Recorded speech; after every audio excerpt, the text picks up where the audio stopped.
30 වසරක් මුළුල්ලේ ලක්මව වෙලාගෙන සිටි සාබලත් කුරිරු කොටි ත්‍රස්තවාදීන් මෙරටින් අතුකා දැමීමට තම දෙපා කැප කළ රණවිරුවන් දෙදෙනෙකු වූ ගල්ගමුවේ පදිංචි WS සුජීව කුමාර සහ දෙවුලපිටියේ පදිංචි සුමිත් කරුණාරත්නයි මේ.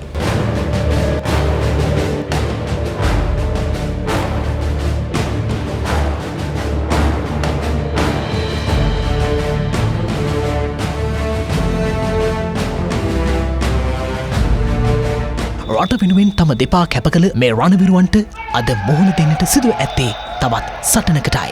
ඒ එළමෙන ජූලි මස දෙවනදා මැලේසියාවේදී පැවැත්වීමට නියමිත ආසියානු පැරා ත්‍රෝබෝල් තරඟාවලියේ ශ්‍රී ලංකා කණ්ඩායම නියෝජනය කරමින් තරඟවැදීමට මැලේසියාව බලා පිටත්ව යාම සඳහා ගුවන් ප්‍රවේශපත් මිලදී ගැනීමට අවශ්‍ය මුදල් සොයා ගැනීමේ සටනයි. 2026 පැරා ත්‍රෝබෝල් තරඟාවලියේ තියෙන මැලේසියාවේ දෙවෙනි පැරා ත්‍රෝබෝල් ඒකට යන්න මට ගුවන් ටිකට් පත මිලදී ගැනීම මම ගොඩාක් තැන් වලට ගියා ටිකට් පත ලබා දෙන්න කියලා. මට ඒක ලැබුණ නැති නිසා මට දැන් තව ටික කාලයක් තියෙන තව දවස් 20කටත් අඩු ප්‍රමාණයක් තියෙන 12ක් යනවා ක්‍රීඩකයෝ 4 දෙනෙක් නිලධාරීන් 10ක් යනවා. ඒ කට්ටියගේ අර තියෙන හිතවත්කම් පුජ්‍යලික ධනවත් මහත්තුරු සම්බන්ධ වෙලා ඉතින් ඒ කට්ටිය මුදල් ටික ලබා තියෙනවා. අපි දෙන්න තමයි මේ ඉතුරු වෙලා පළවෙනි ත්‍රෝබෝල් ඒෂියන් මැච් එකකට අපි ගිය අවුරුද්දේ කාම්බෝඩියාවේ තිබ්බේ. ඒකෙදිත් අපි අනුශූරතාවය අරන් ආවා. ඊට පස්සේ ගිය අවුරුද්දේ දෙසැම්බර් තිබ්බා පළවෙනි දකුණු ආසියාතික ත්‍රෝබෝල් තරඟාවලිය ලංකාවේ. ඒකේ අපි ශූරතාව ලබා ගත්තා. මේ පාර දෙවෙනි පැරා ත්‍රෝබෝල් ආසියානු තරඟාවලිය තමයි මැලේසියාවේ තියෙන්නේ. පරිම ට්‍රයි එක දෙනවා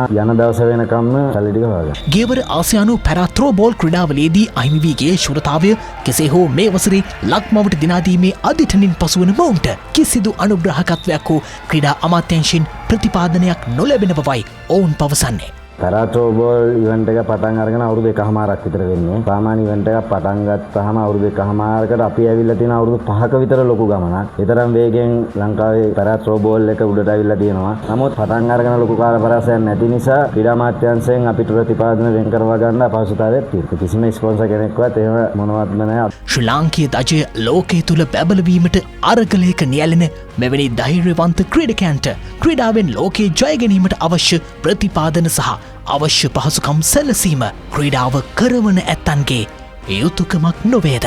රටට මැඩලයක් ගෙන තමයි අපි මේ යන්නේ.